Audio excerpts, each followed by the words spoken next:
Yo, what's going on, peeps? Welcome back to Football Therapy with me, your host, Jan.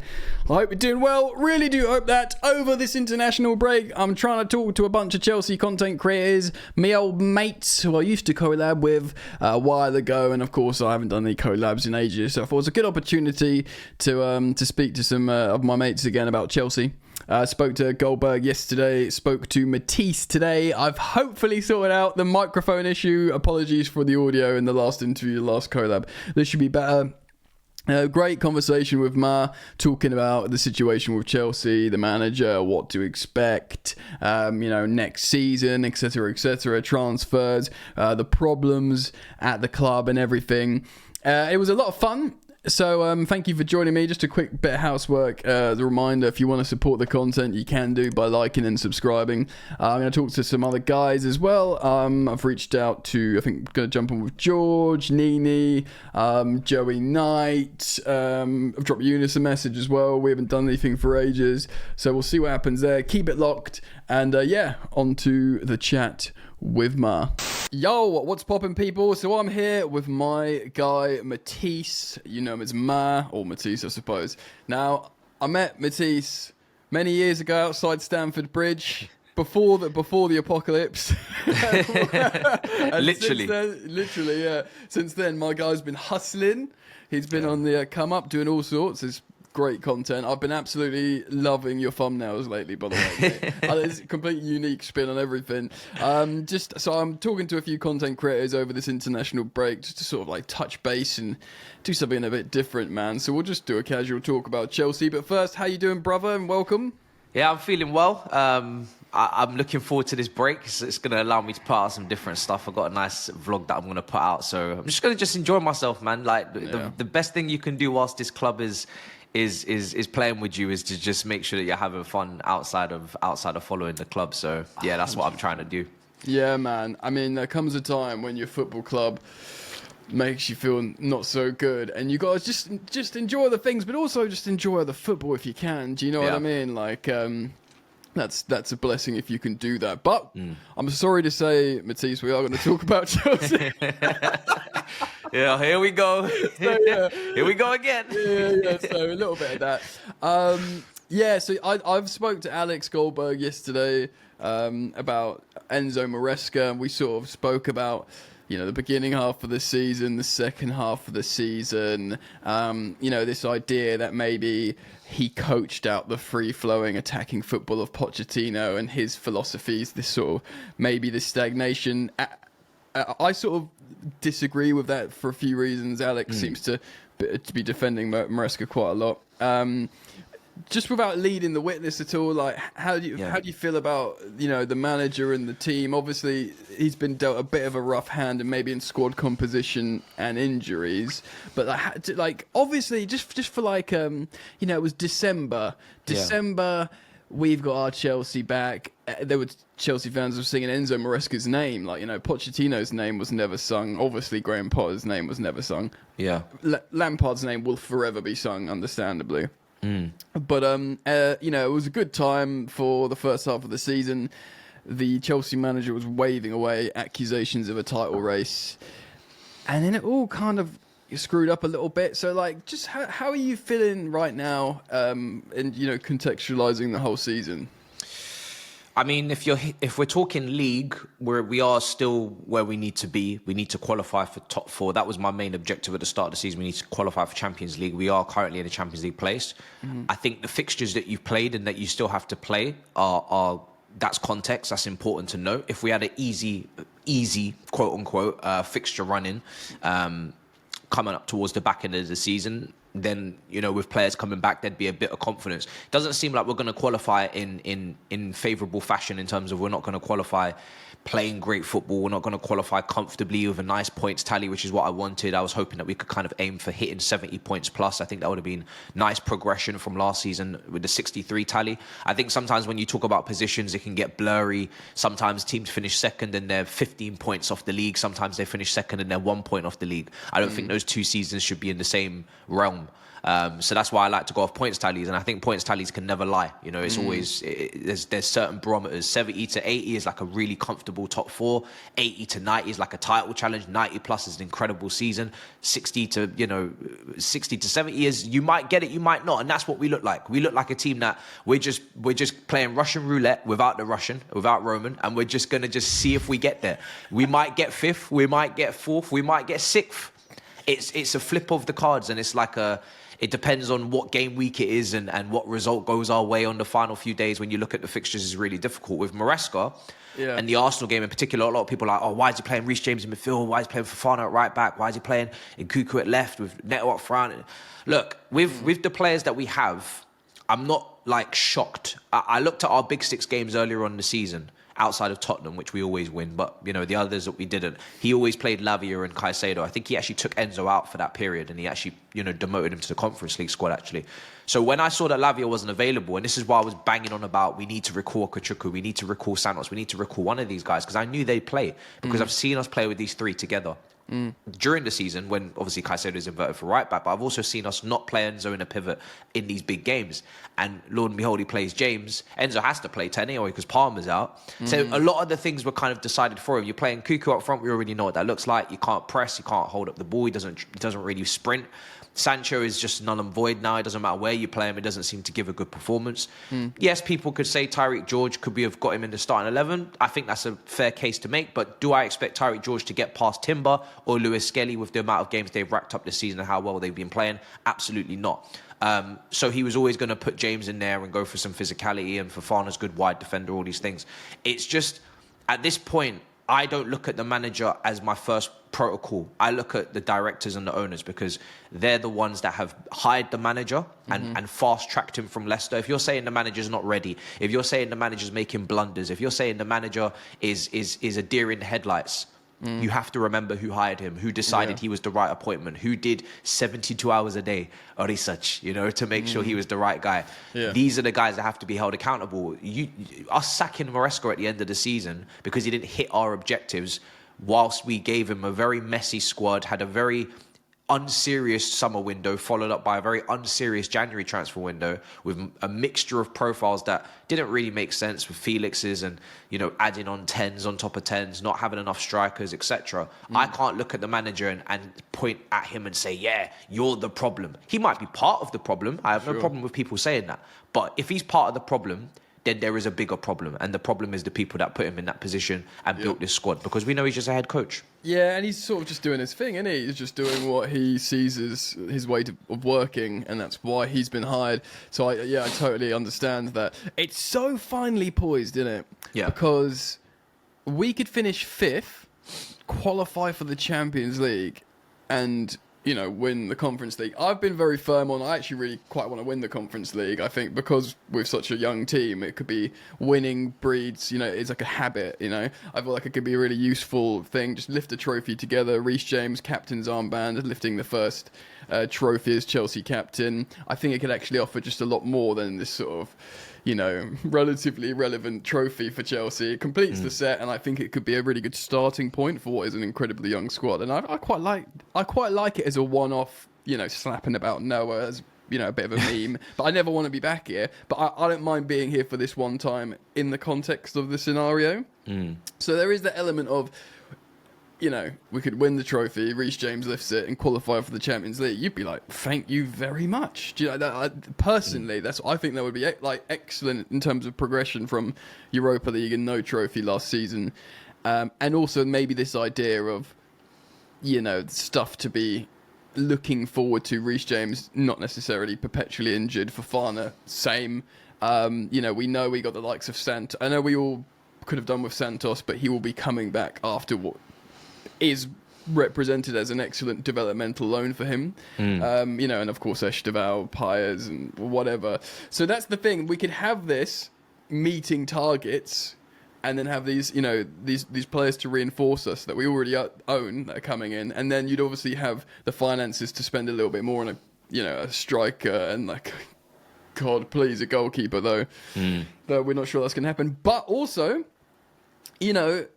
if we finish 6th on goal difference or 5th, I mean, that is such a bummer the way things were going. Do you know what I mean? There's also like this idea of I've been very firm. I'm not like a Pochettino romanticist guy. I think he's like, by all accounts, like one of the nicest guys apparently, and that means a lot in football. I mean, also it can be beneficial to be a bit of a dickhead at times as well. But apparently, that people, staff, players really like him. He's a good man. He's but I just never like was like this is the guy for me personally. That's just my opinion, and I've said many times, record-breaking goals conceding season, is the most un-Chelsea thing. Yeah. Above all, not the fact how we've got a Tottenham legend as our manager. It's that we became a brothel at the back. For me, that's just the most un-Chelsea thing, on top of everything. Getting touched up by Arsenal 5-0 or whatever. Yeah. So I was kind of calling for. I was listening to the Athletic Tifo boys today talk about how to win leagues you need a controlling team, and that's probably why Klopp only won one title with Liverpool when he brings in Slot, who's bringing in control, and they've become a consistent team. So I know everyone wants high-octane, transitional, risk-taking football, but for me, it's just, I'm turned 36 the other day. My blood pressure is going up. I can't be doing with that. I want a little bit more safety in knowing that we could be consistently good again. But I don't think people want that, because people want what they don't have. When we had that, people want a system. People want a plan, whatever that means. But they want more rigid, more calculated, more controlling football, because that's what they believe top teams should play. But then when we have that, and it is very bland and it is boring at times. The Arsenal game was awful. We didn't offer any sort of attack or assault on their goal. We didn't up our intensity. Both halves of Copenhagen, we need to just get that in. Yeah. We've watched some turgid sewage of football lately. Let's just carry on. But that needs to be said in the show. Yeah. But now people want the high octane, high intensity football again. So there's obviously got to be a balance between the both. But when you look at the amount of chances we've missed and our conversion, it's one of the worst in the league. I was seeing statistically online. So I'm not here to really overly defend the manager. I'm really not personally bothered or connected. If we had to move on from, or if we did move on from, I'm sure at this point we're all numb to changing managers and we just blink and keep it stepping. But there is always a wider issue at play here in terms of the way Chelsea go about building their teams, the way their profiles do not match each other. For instance, a Neto, who is a very heavy crosser of the ball, doesn't have an aerial threat in the box to aim for. No one. Just doesn't have anyone in the box, bro. Yeah. Like I was saying this. I was looking at the heat maps. So I look at heat maps when I do match reviews. So there's no one in the 18-yard box. No. So and that therefore limits the manager in terms of what can he now do, because he knows we can't cross the ball. Yeah. So therefore we're more likely to see our wingers turn back and pass and be more. You could put an average Mikel Merino central midfielder in there, and it massively changes your fortunes. It's the most unsexy thing ever, but it does something. So I'm still kind of learning about, if you give this guy all of the tools, which we don't have. Yeah. We have certain tools, and some of them are great, and they're very sharp. But we don't have all the tools in the toolbox to do the job. Yeah. We just have a couple of sharp tools and some really good things in the box. And maybe to judge him as well, like fully. I mean, I'm not. Look, if he, because also he needs a little talking to of how a few things he says. Like, I know the Chelsea fans love Italian managers inherently, and they were singing his name. I thought it was like, he's got a bald head like Vialli. We've had loads of, it's only Maurizio Sarri that the Italians that we didn't really like. And speaking of controlling football, Sarri was broadly successful. But Conte, people at time got really bored with Conte's second season. They were a lot of Chelsea fans wanted Conte out. That game when we didn't even try to score against Man City and we lost 1-0. That was similar to Arsenal. That's under Conte, bro. Yeah. Tuchel, we love Tuchel, but Tuchel lost the streets a little bit. People will forget because he won the Champions League. If top managers want top players and need a balance between experience and youth, how can a rookie manager not need that at a bare minimum? You know what I mean? It's like, how are we asking or expecting a rookie young manager who's been fast-tracked, pushed to Chelsea further and faster than he was probably ready for from Leicester, to just develop the youngest team Yeah, and we constantly add young players on top of young players. No experience really, no top level, high quality Thiago Silva-esque experience, no leadership, no physicality, no options for corners or for crosses in open play, no direct free kick takers, all of these, no long shots, so many things that, okay, this is not how you should go about winning all of your games, but these are the finer margins. When Man City are in a muddle, Kevin De Bruyne used to step up 25 yards, slap it top bins. You'd forget that the performance wasn't all good.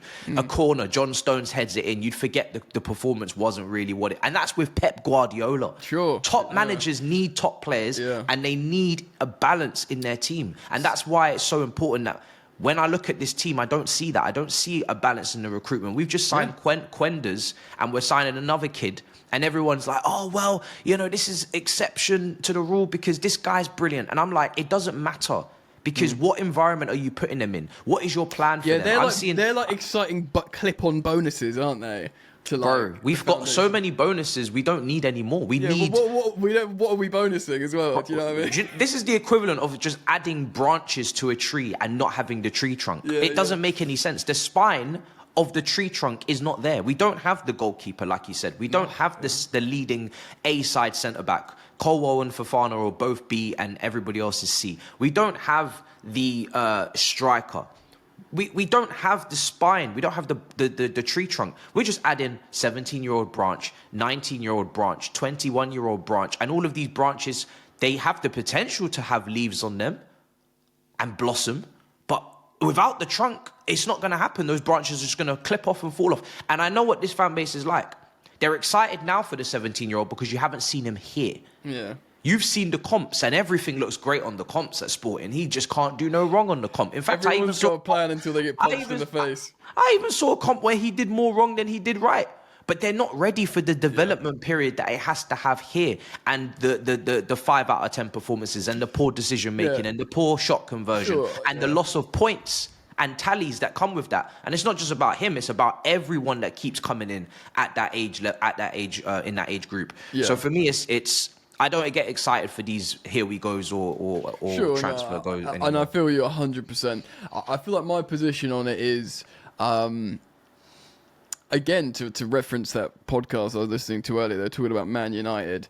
No, they were talking about Liverpool, right? They're talking about Liverpool, like Salah might go, and you can't, and they'll have a Salah hole that they need to sign a player, right? And they were talking about, well, look, Chelsea, they're doing this thing where they're signing Quenda and Esteval, where by the time a Cole Palmer or someone a bit older goes, these people are younger and they could be ready to go, and it's like good future planning. So I understand how it can be seen quite positively, and there is excitement, but I know what you mean. It's kind of moot point until you've got a proper team to it's basics, right?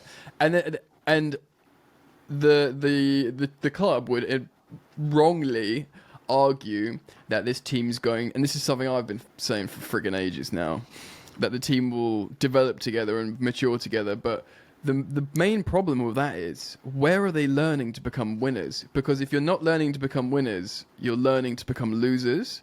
And I used this example before, like obviously we had the sort of our golden age of Lampard's, Balak's, JT's, Essien's, even Mikel's. But that's the thing, a Mikel and Azpilicueta, this sort of next gen bleeding into, and obviously Thiago Silva a bit, and even like Kante's and Hazard's, but even after Hazard's, you had Kante's and Azpi's. They sort of like, it's like when you make like a good pizza dough or some sort of like, you keep a little bit of the dough from the old one and like the bacteria, and it grows into the new one and it makes good dough, But what we did is we threw away all the old dough, we sanitized the pizza top thing, and we've got none of that magic left. So like, it's almost like, but over time it will become good. But like, where are they learning to be winners, bro? Do you know what I mean? Like, because there's no one there to teach them to become winners. You're just hoping with age and with coaching they'll become winners. But I think there's a sort of mystique to football where a culture is important, and you've completely nullified the culture.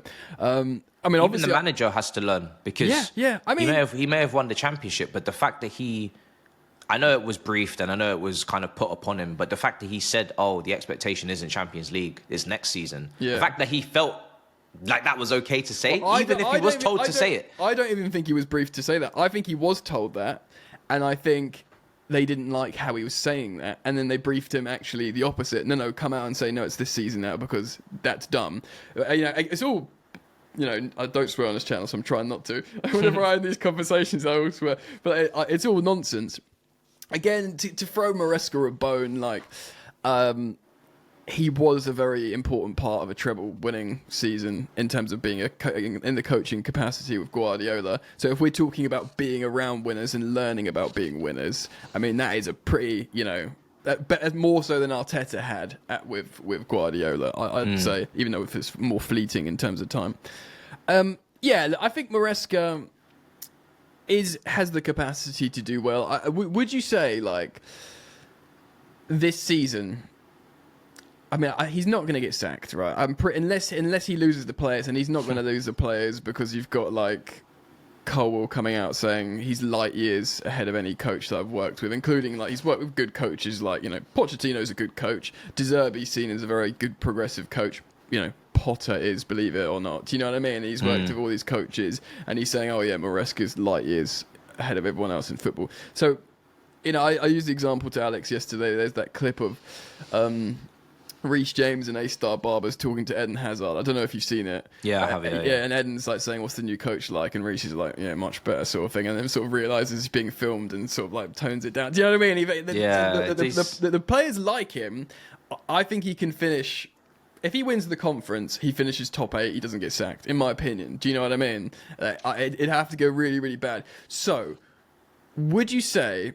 This season, again, learning about the Nkunkus don't want to be here. The Joao Felix, George Mendes part deal. Do you know what I mean? The whoever players that wanted to go, learning a little bit more about the wingers you've got. Can Noni do this? Can Jackson do this? No, we probably need a striker. Oh no, we probably need a goalkeeper and a centre back and a left back. If he gets his 1v1 specialist wingers, if we get a goal scorer, do you see it inevitably being a lot better with Maresca? Or because I feel that's the thing. There is money to spend. That's the briefing. That we will buy a good striker, or a capable striker. So do you see a projection of a positive future? I'd like to think so. I mean, there's the great thing about the Premier League right now is that the managers at the top clubs are not untouchable. Outside of Pep, Slot, he's had a bad week. But he wasn't a world-class manager before he came into Liverpool. Yes. I don't believe that Liverpool team is untouchable, but they've just been, they've done their due diligence and they've been diligent. But they could be bad next season, bro. They've been diligent. It depends on exactly who renews and who doesn't. Yeah, I love it when that pops up. Yeah, okay. Arteta isn't someone to be scared of. He's had his own moments and blunders and whatnot, and he's got his own demons to fight at Arsenal. Postecoglou, Almiron. We're not coming up against Mourinho's and Carlo Ancelotti's and Prime Pep, Peps, Prime Pep and all these guys. So he can, but it all depends on, first of all, the way that squad is built and the way that they attack this market. And I said it last year and the year before. They're very prone to distractions. They're very prone to picking up 8, 9 players when they only needed to focus on 4. George Mendes as well. We need to turn and block his phone number. Yeah. And then there's a lot of players that need to move out and quickly, so we don't end up having deadline day rush to deals or players in the squad that don't want to be here, like Nkunku agreeing personal terms for Bayern and then still being here and Felix going when, there's so many players that are going to return, from your Kepas and Sterlings and Disassis to your Santoses, Perez, Paez. So there's some nice ones coming back, but there's also some ones that you don't want to see back. How we navigate through that with the bomb squad again, and Chalobah will probably be in that, and then the preseason squad. Do I trust these directors to do everything that you say that we need to do, which I agree with? They've already briefed they don't need to sign a goalkeeper, so I don't know what they're going to do there. I can't stand to watch Robert Sanchez another day as a Chelsea fan. Do I trust them to do all of these things? Absolutely not. No. No, that's the thing. That is what Maresca's, that Maresca is only as I can't judge him until I see us serious about our squad building and balanced about our squad building. And when we do that, then I can say, okay, you have absolutely no excuse. But right now, unfortunately, he has... That's the thing, that's a really good point about analysing him while it's still such a clown show, all over the gaff, really. So it's almost like, okay, you've got, we know this is the kind of wingers you want. We've got you an extra because they're talking about a new right footer. Esteval's going to join a left footer. Right, you've got quality there now. That there's absolute quality. You know what? We've got you a goal scorer. Even if it's not Osman and Victor Gyökeres, even if it is Liam Delap. I am actually quite a big fan of Delap. I know it's not the sexiest name in the world, but the way I saw him bully us, it gave me Diego Costa vibes. And you just talk about someone who's just not scared to stay in the box and fight. And of course, there's the element of he scored so many goals under Maresca at development level. Like I know it's a completely different kettle of fish or whatever, but just like look, you got him and a fit Jackson. You got these guys, what can you do? Do you know? I don't feel like that competes for a title though. No, but I don't think we compete for a title next season. I mean, this is a shame because I think we should be. I think we really should be competing for a title with the amount of money we've spent. With the amount of investment with Cole Palmer's and Caicedo's. I think their ambitions would be, I want to compete for a title, and I think the longer we go without doing that, it might be a safe place for us because if you don't compete, you can't be cussed. You can't climb the ladder, you can't fall. Yeah. But for me, if we want to keep our top players, we have to start trying to think about how we compete for titles. But there could still be an in-between though, right? You could be like an extra 15 points and a domestic trophy and a quarterfinal in the Champions League. Do you know what I mean? Yeah. All of that is still like a huge step forward from where we are right now. So let's bring it home a little bit then. What about? So we're talking about the future there. Like it's all super uncertain, and as is the run-in, right? So this is obviously going to be a huge indicator of the mood. It feels like I said, for a multitude of reasons, I don't think he'll get sacked, but it does feel like make or break in terms of Chelsea fan mood. Yeah, we know Chelsea fans are upset with squad composition, sporting directors, as you're talking about, ownership. I don't think there's the sporting directors, for them to get sacked, they'd have to objectively fail for a long time. So I don't think it's on the horizon. I don't think the owners are going anywhere. I think the soonest thing that would happen with the owners is an internal shares buyout, especially what we've heard Bowley said recently, that I can't tell the future when he was asked what's the future. I think there's probably, despite briefings, I think Bowley would like to put a few more men together, buy out Clearlake, and I think Clearlake would like to buy out Bowley and his crew. So strap yourselves in for that, but that's a whole, whole different thing, So let's just talk about what we can talk about football. The end of the run-in, it's hard, bro. I think you said earlier in the show that it's a hard run-in, but theoretically, you have Jackson back, who I think even we all accept now, even when he wasn't scoring, he was an important figure in the team. Absence makes the heart grow fonder, as they say. And the way he just makes the team function, adds a few goals, and he's one of the best strikers in the league. Do you know what I mean? That was the sort of perception of him. If he told us a few months ago we'd be on our knees for Noni Madueke to come back, that would feel weird, wouldn't it? Like, in terms of... it would just feel weird. He was getting so much stick. He was getting so much stick. And he's good. And I don't know... to be honest, like, we're talking about Premier League winning title Chelsea teams. Maybe that's an Esteval when he settles in because he's just too... He's just got like a God-given belief that he's a superstar, like he can just do these things with a ball that we've never seen Noni do. But do you know what I mean? That maybe he's that level, but or maybe it's someone else. I don't know. Maybe it's Neto. I do think Neto is a really talented, high-level Premier League operator. He's been catching some stick, but the way I've seen him tear apart City and Chelsea before, I think, you know what, this guy, he starts for Portugal. Joao Felix doesn't start for Portugal, so maybe it's him. I didn't, and I sort of still don't see Noni Madueke as this like Premier League starting right winger. I mean, I've got nothing not against. For us. Yeah, not for us. Yeah, no, Elise would have ticked that box beautifully. Sure. Yeah, superstar. Do you know what I mean? But for the run-in, Noni comes back, Jackson comes back. Cole Palmer's been to therapy. So something's happened. Maybe it's actually good. Like. I was thinking with Morgan Rogers being called up, scoring for England under Tuchel, doing the cold celebration. I'm thinking, this is not going to be good for stocks. But let's just say Palmer comes back, sorted his head out a little bit. Lavia is just available to start games. Reece James, scored a goal for England, feeling good. The vibes are back. nothing. I mean, you mentioned Rob Sanchez earlier. It gives me not that he right personifies above all. You know, I said last season conceding all those goals under Poch is one of the most un-Chelsea things ever. I look at him in goal and I go, and I don't, and nothing against the guy, yeah.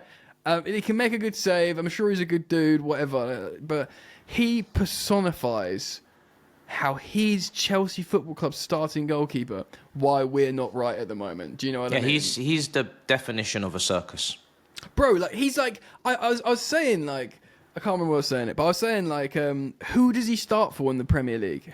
Which Premier League takes him as a starting goalkeeper? And I was like, legit, like Southampton, they're never taking him. They've got Ramsdale, who actually does well in goal. Leicester, I've got Mads Hermansen, who's good. I thought maybe the Ipswich keeper, who's got the same amount of errors leading to goal as Sanchez, but I think Sanchez has got more errors leading to shots to him now. Who legit takes Sanchez as their starting goalkeeper in the Premier League? I don't think anyone like.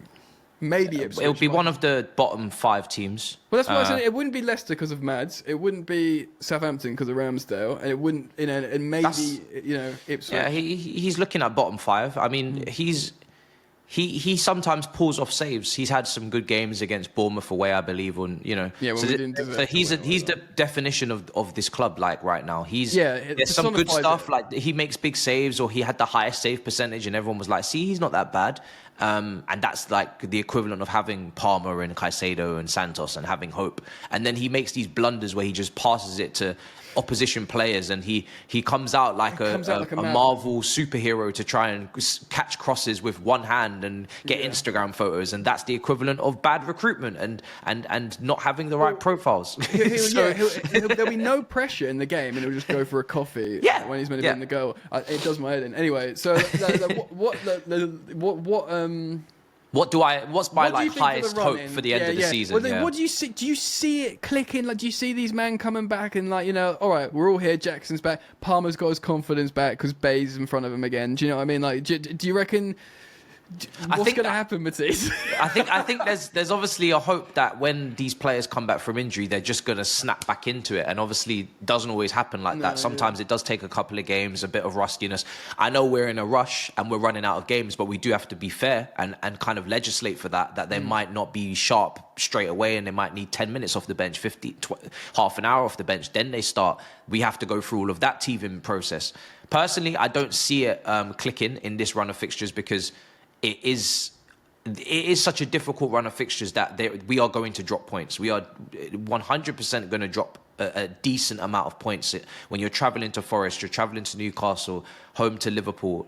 We're going to have to do things we've not done all season, which is beat top teams. We've drawn a lot of those games. We've lost some of them. Yes, Tottenham, but that's a given, right? Most of the top teams we're not beating.